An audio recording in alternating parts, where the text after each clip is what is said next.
Si tu bégayes en le récitant, t'es considéré comme un traître. C'est dit, point, citent tous, sans exception, le nom de Kim Il-sung. La télé, verrouillée sur les chaînes officielles.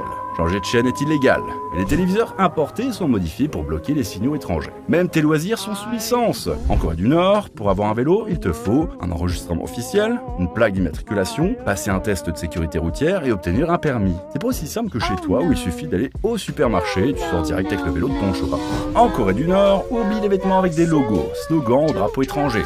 Interdit. Pour le régime, c'est la contamination culturelle. Ici, on ne jure que par l'identité nord-coréenne pure et dure. Ce n'est pas réservé qu'aux habitants. Même les touristes doivent suivre les règles au millimètre. Si tu visites le pays, tu es constamment accompagné d'un guide officiel. Impossible d'aller où tu veux. Tu ne vois que les lieux validés par le gouvernement. Parler librement avec un local, oublie. Prendre une photo au hasard dans la rue, interdit. Si tu veux interviewer un habitant, il faut l'autorisation express de ton guide. Côté technologie, oui, tu peux avoir un téléphone ou un ordinateur, mais attention, clé USB, carte SD, mémoire de ton portable, tout est régulièrement fouillé. Si on trouve du contenu étranger, sanction immédiate. Là, accroche-toi. Il existe un système ultra inhumain appelé Songbon. C'est ce truc qui décide de ta vie dès ta naissance. Ton statut social est fixé selon l'historique politique de ta famille. Il y a 3 classes: Core, Wavering et Hostile. Core, c'est les VIP du régime.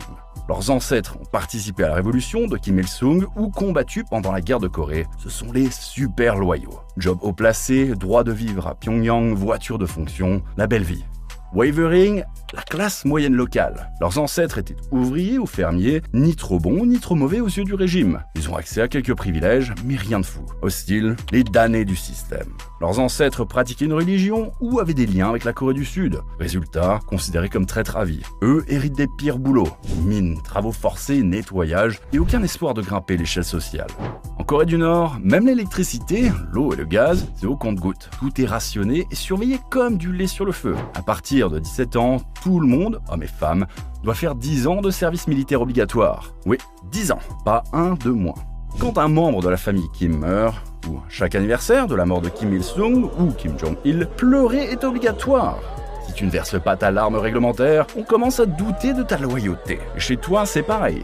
Toutes les maisons doivent avoir des portraits de Kim Il-sung et Kim Jong-il accrochés bien en évidence, et les dépoussiérer régulièrement fait partie de tes devoirs civiques. À l'école, les enfants doivent apprendre par cœur les discours des leaders, comme d'autres apprennent des poèmes. Le régime est tellement coupé du monde qu'il a même son propre calendrier, le Juche. Il commence en 1912, l'année de naissance de Kim Il-sung, donc l'an 1912 pour nous, c'est l'an 1 là-bas. Résultat, en 2025, ils sont en 113. Pourquoi un tel isolement? Premièrement, le régime flippe. Si les gens découvraient le monde extérieur, ils pourraient